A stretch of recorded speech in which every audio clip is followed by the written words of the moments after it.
नमस्कार दोस्तों, मेरा नाम है ललित और आप देख रहे हैं दृष्टि IAS news on web India के इस नए एपिसोड में मैं आपका स्वागत करता हूं।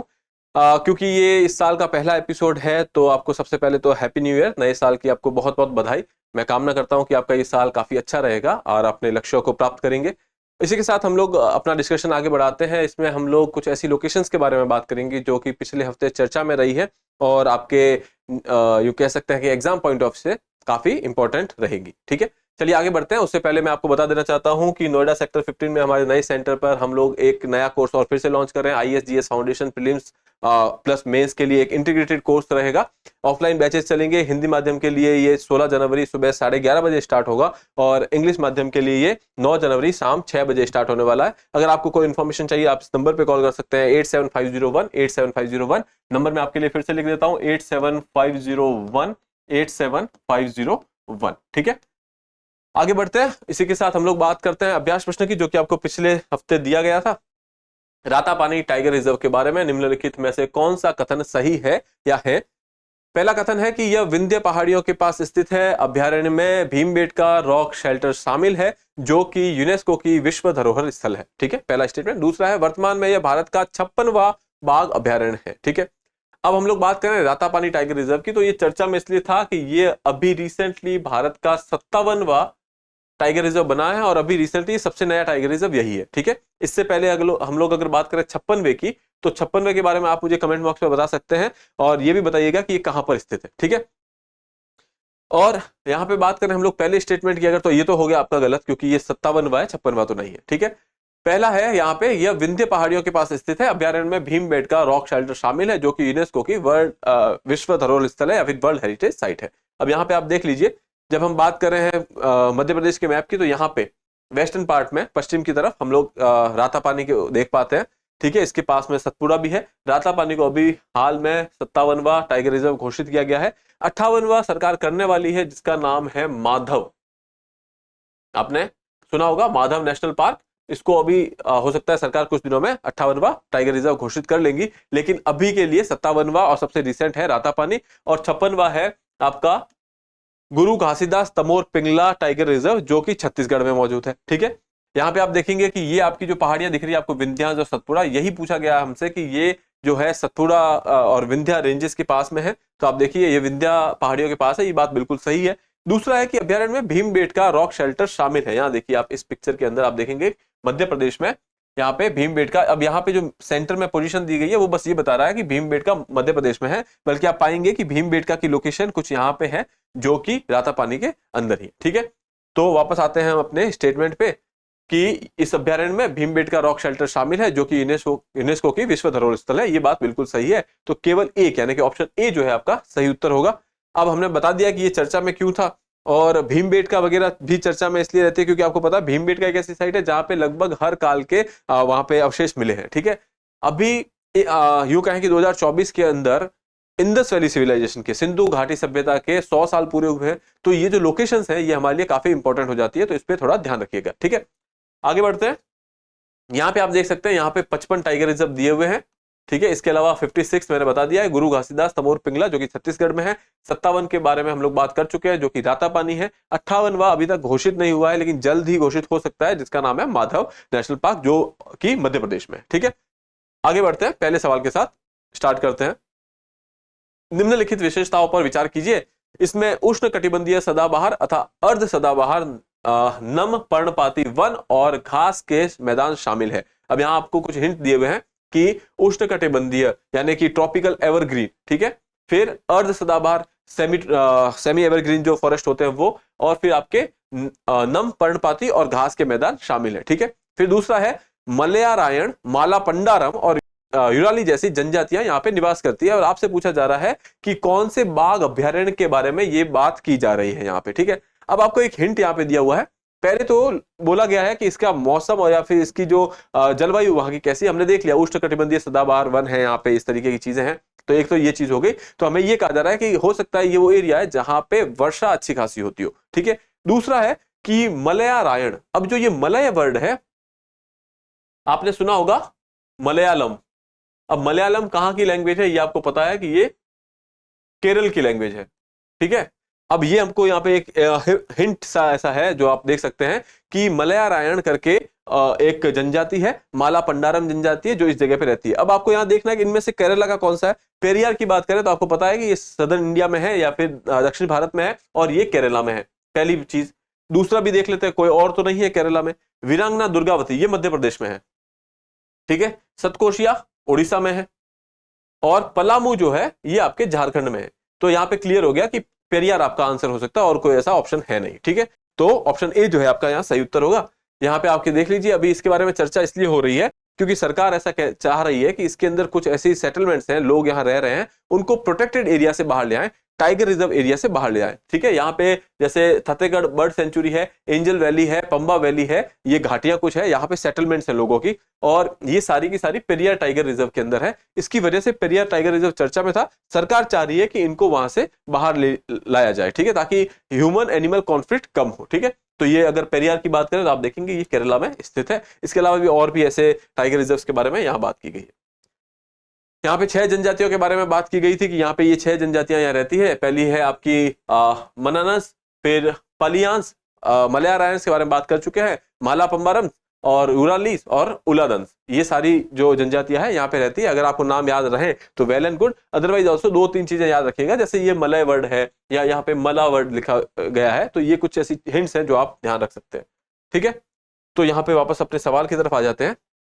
तो पहला स्टेटमेंट और दूसरा स्टेटमेंट ये कह रहे हैं, ये दोनों स्टेटमेंट सही है। किसके बारे में बात हो रही है? ऑप्शन ए पेरियार के बारे में बात हो रही है। ऑप्शन ए आपका सही उत्तर है। अब आ जाते हैं अपने दूसरे सवाल पे।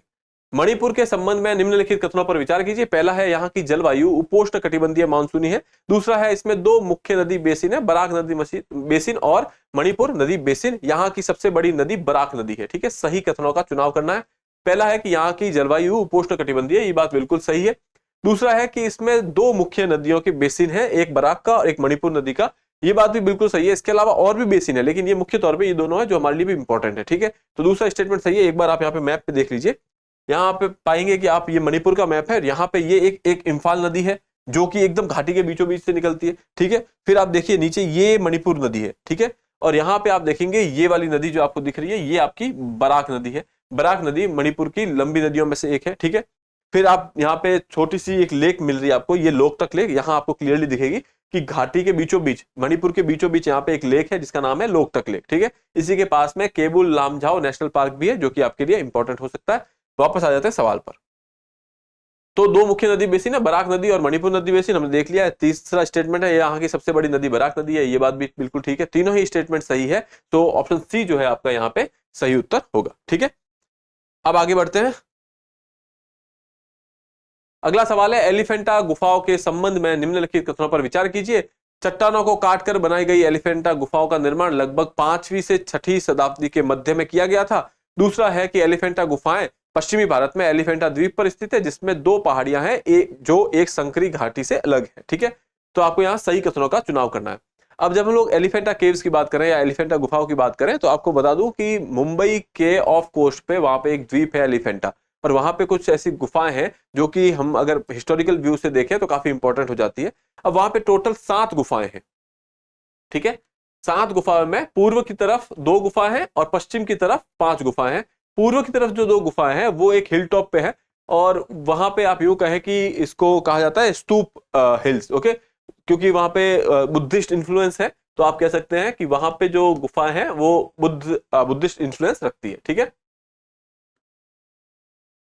फिर अगर बात करें, ये जो 5 अलग जो पूर्व में पश्चिम में स्थित है, ये 5 गुफाएं जो है ये हिंदू धर्म से जुड़ी हुई गुफाएं हैं। यहाँ पे एक अच्छा शिव मंदिर भी है, जहां पे जनरली कहा जाता है कि पंचमुखी शिव की प्रतिमा है, 3 फेस आपको विजिबल है वहां पे सीधे सीधे, ठीक है। तो ये आपका पहला स्टेटमेंट सही है, ठीक है। दूसरा है एलिफेंटा गुफाएं पश्चिम भारत में एलिफेंटा द्वीप पर स्थित है, जिसमें 2 पहाड़ियां हैं और एक संकरी घाटी से ये अलग होती है, ये स्टेटमेंट भी सही है। दोनों ही स्टेटमेंट सही है, ऑप्शन सी जो है आपका यहाँ सही उत्तर होगा।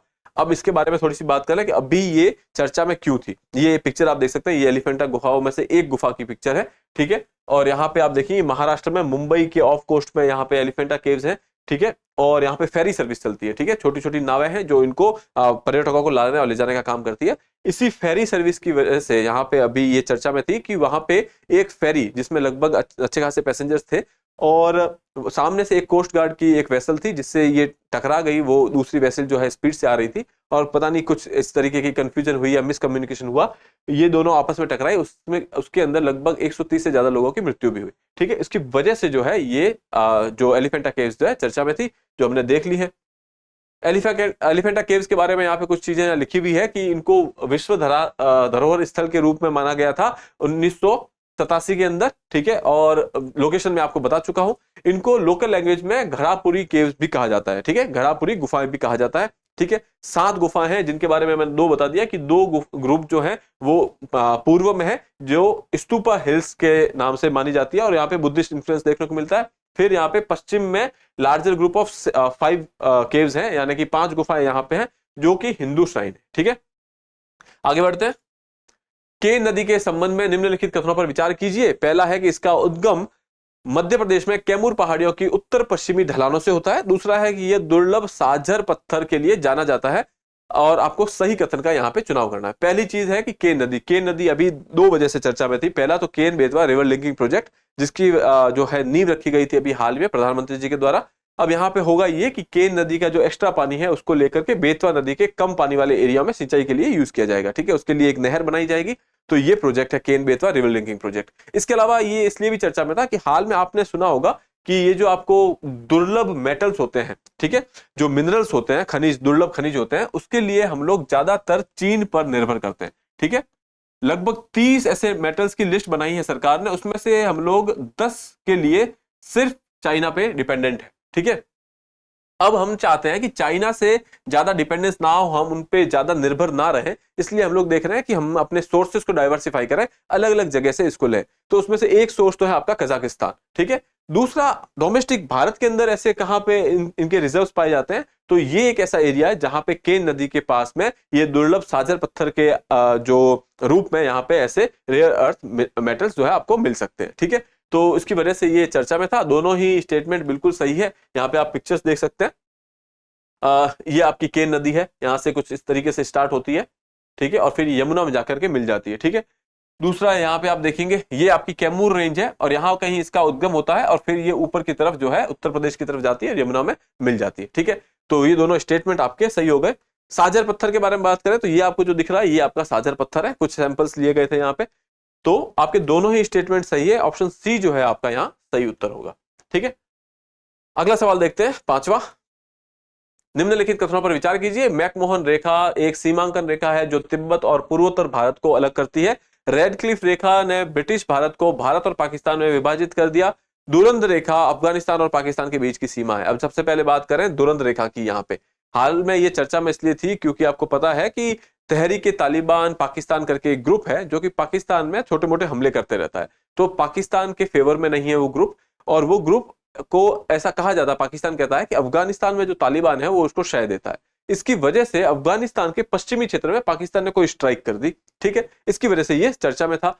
अब देखते हैं मैकमोहन रेखा। मैकमोहन रेखा आपको पता होगा कि हम लोग जब बात करें भारत और चीन के बारे में तो मोस्टली जो आपकी बॉर्डर्स हैं वो मैकमोहन रेखा ही डिसाइड करती है। ठीक है, यहाँ पे कहा जा रहा है तिब्बत, क्योंकि तिब्बत अब चीन के कब्जे में है, तो इसलिए हम कहेंगे ये स्टेटमेंट बिल्कुल सही है। मैकमोहन रेखा एक सीमांकन रेखा है जो तिब्बत और पूर्वोत्तर भारत को अलग करती है। ठीक है, तो ये स्टेटमेंट सही है। दूसरा है रेड क्लिफ रेखा की बात करें तो ब्रिटिश भारत जो था, ब्रिटिश इंडिया जो था, उसको जब पार्टीशन के दौरान डिवाइड किया गया भारत और पाकिस्तान के अंदर, तो पाकिस्तान और भारत के बीच में जो सीमा बनाने का काम दिया गया था वो सर रेड क्लिफ को दिया गया था। उन्होंने एक सीमा बना दी और उसको हम लोग रेड क्लिफ रेखा कहते हैं।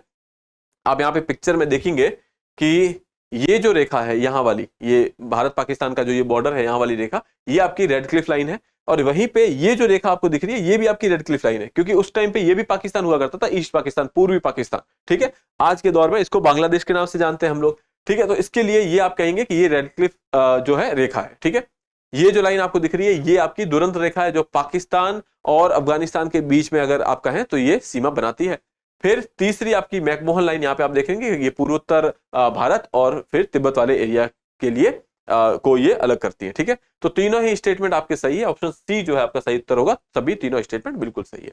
ठीक है, यहाँ पे आप देख लीजिए दुरंत रेखा 19वीं सदी में अफगानिस्तान और ब्रिटिश साम्राज्य के बीच एक महान खेल, आपको पता होगा उस टाइम पे ये जो सिचुएशंस थी कुछ इस तरीके की थी कि दोनों ही इंपीरियल पावर थे, दोनों को ही अपनी टेरिटरी बढ़ानी थी, अपनी कॉलोनीज को बढ़ाना था। तो रशिया इधर से भारत की तरफ आना चाहता था, क्योंकि भारत एक बहुत ही यूं कहें कि समृद्ध जगह थी, जहां पे फ्रांस ने कॉलोनी बनाने की कोशिश की, पोर्चुगल ने बनाने की, डच ने, ब्रिटिशर्स ने किया ही, रशिया भी चाहता था। लेकिन यहाँ पे ब्रिटिशर्स ने क्या किया, एक दुरंत लाइन खिंचवाई या फिर एक समझौता किया, जिसके दौरान एक लाइन खींची गई जिसका नाम था दुरंत लाइन। ठीक है, अब ये दुरंत लाइन जो थी वो अफगानिस्तान को उस वक्त के ब्रिटिश भारत से या फिफिर ब्रिटिश इंडिया से अलग करती थी। ठीक है, अब क्योंकि ये पाकिस्तान का हिस्सा है, यहाँ पे आप देखेंगे तो फिर हम लोग कहते हैं कि पाकिस्तान और अफगानिस्तान के बीच की रेखा है, ये 1893 में खींची गई थी। ठीक है, और किसने खींची थी, यहाँ पे आप देखेंगे दो नाम दिए गए हैं, हेनरी मोर्टिमर दुरंत और वहां के जो अफगान के शासक थे जिनका नाम था अमीर अब्दुल रहमान। इन दोनों के बीच में एक समझौता हुआ था 12 नवंबर 1893 में। उस समझौते के तहत यहाँ पे ये रेखा खींची गई थी। जो ब्रिटिशर्स थे उनका मानना था कि अगर अफगानिस्तान को एक बफर राज्य बना दे, ठीक है, यहाँ पे एक ऐसा कहें कि एक सेफ्टी का जोन बना ले, तो फिर यहाँ पे रशिया अगर पहले आएगा तो पहले यहाँ आक्रमण करेगा और अफगान का जो शासक है वो अपने आप उसको देखेगा। तो इस चीज को ध्यान में रखते हुए उन्होंने ये लाइन बनाई थी। ठीक है, आगे बढ़ते हैं। भारत के पहले ग्लास ब्रिज के बारे में निम्नलिखित कथनों पर विचार कीजिए। यह ग्लास ब्रिज तमिलनाडु के कन्याकुमारी में स्थित है। दूसरा है, यह विवेकानंद रॉक मेमोरियल और तिरुवल्लुवर प्रतिमा को जोड़ता है जो भारत के सुदूर दक्षिणी छोर पर स्थित है। कौन से कथन यहाँ पे सही है? ठीक है, पहला है कि ग्लास ब्रिज तमिलनाडु के कन्याकुमारी में स्थित है, बिल्कुल सही बात है। अभी पहला भारत का ग्लास ब्रिज बनाया गया है। यहाँ पे आप ये फोटो देखेंगे तो आप पाएंगे कि ये आपकी विवेकानंद रॉक मेमोरियल और यहाँ पे ये जो तिरुवल्लुवर की प्रतिमा है वो है। इन दोनों को एक ब्रिज से जोड़ा गया है जो कि आपका ग्लास ब्रिज है। ठीक है, और ये कहां पे स्थित है? तो ऑब्वियसली तमिलनाडु में कन्याकुमारी में ये स्थित है। ठीक है, तो दोनों ही आपके स्टेटमेंट यहां सही है। ऑप्शन सी जो होगा आपका यहाँ पे सही उत्तर होगा। ठीक है, आगे बढ़ते हैं। चिल्का झील के संबंध में निम्नलिखित कथनों पर विचार कीजिए। यह विश्व का सबसे बड़ा खारे पानी का लगून है। यह एक रामसर स्थल है जिसकी लंबाई 64 किलोमीटर तथा चौड़ाई 13.5 किलोमीटर है। कौन सा कथन सही है वो आपको देखना है। विश्व का सबसे बड़ा खारे पानी का लगून, ये बात गलत है। ये विश्व का दूसरा सबसे बड़ा खारे पानी का लगून है। ठीक है, तो ये दूसरा है ना कि पहला। तो ये खत्म हो गया स्टेटमेंट आपका। लेकिन एक और चीज आप ध्यान रखेंगे कि एशिया का सबसे बड़ा है, एशिया का सबसे बड़ा खारे पानी का लगून है चिल्का लेक। ठीक है, तो ये स्टेटमेंट आपका गलत है पहला। यह एक रामसर स्थल है, ये बात बिल्कुल सही है, रामसर स्थल है, इसकी लंबाई और चौड़ाई यहां दी गई है, वो भी एक ठीक है। तो आप कहेंगे कि ऑप्शन बी जो है आपका यहाँ पे सही उत्तर है। अब ये चर्चा में इसलिए था, जब हम चिल्का लेक की बात करें तो ये उड़ीसा में है। जैसे मान लीजिए ये लेक है, अब इस लेक के एक छोर पर एक गांव है। ठीक है, एक छोर पर एक गांव है, दूसरे छोर पर दूसरा गांव है। ठीक है, अब एक गांव है जो संबंध है जहां पे जो हॉस्पिटल वगैरह की सेवाएं हैं या फिर और भी सर्विसेज जो है मौजूद है। तो अगर किसी को एक गांव से दूसरे गांव जाना है, इमरजेंसी के लिए कहीं हॉस्पिटल भी जाना है, तो उनको ये पार करके बोट के माध्यम से इसको पार करके जाना पड़ता था, नाव के माध्यम से। लेकिन सरकार ने सोचा कि हम क्यों ना इसके ऊपर एक ब्रिज बना ले। तो जब ये ब्रिज बनाने का प्रस्ताव रखा गया तो जो इन्वायरमेंटलिस्ट होते हैं, जो पर्यावरण के रखवाले जिन्हों कहा जाता है, उन्होंने ये कंसर्न किया कि ये एक लेगून है, ठीक है, एक वेटलैंड है, और यहाँ पे अगर आप इस तरीके की कंस्ट्रक्शन एक्टिविटी करेंगे तो यहाँ के इकोसिस्टम को, यहाँ के जो पर्यावरण है उसको खतरा हो सकता है। इसकी वजह से ये चर्चा में थी बात। ठीक है, तो यहाँ पे आप देख लीजिए, यहाँ पे दिया गया है proposed bridge on the Odisha Chilika lake faces opposition over the environmental concerns. ठीक है, कहाँ स्थित है? तो ओडिशा में स्थित है चिलिका लेक। तो आपको ये बात ध्यान रखनी है। अंत में आपके लिए एक अभ्यास प्रश्न है जो कि आपको अटेम्प्ट करना है और इसका आंसर हमें कमेंट बॉक्स में देना है। निम्नलिखित कथनों पर विचार कीजिए। सरस्वती नदी का उल्लेख ऋग्वेद में 80 से अधिक बार मिलता है। वर्तमान में सरस्वती नदी के अवशेष घग्गर हरका नदी के रूप में माने जाते हैं। उपयुक्त में से कौन से कथन यहाँ पे सही है? तो आपको देखना है कौन सा या कौन से कथन सही है और उसी के अकॉर्डिंग आपको आंसर देना है। अभी यहाँ सरस्वती नदी चर्चा में इसलिए थी, आपको जनरली पता है कि ये ज्यादातर ये कहा जाता है कि सरस्वती नदी जो है धरती के नीचे चला करती है, या मतलब इसको माइथोलॉजिकल रिवर भी कहा जाता है कई बार। अभी हाल में राजस्थान में एक जगह से पानी फूट के निकला और ये कहा जा रहा है कि सरस्वती नदी वापस रीसरफेस हुई है, बाहर की तरफ आ गई है। ठीक है, इसकी वजह से सरस्वती नदी जो है चर्चा में थी। आप इसे अटेम्प्ट कीजिएगा और हमें उत्तर जो है कमेंट बॉक्स में दीजिएगा। इसी के साथ आपसे आज्ञा चाहूंगा। Once again happy new year. और अगर आपने इस चैनल को सब्सक्राइब नहीं किया है तो प्लीज कर लीजिए। धन्यवाद। Have a nice day.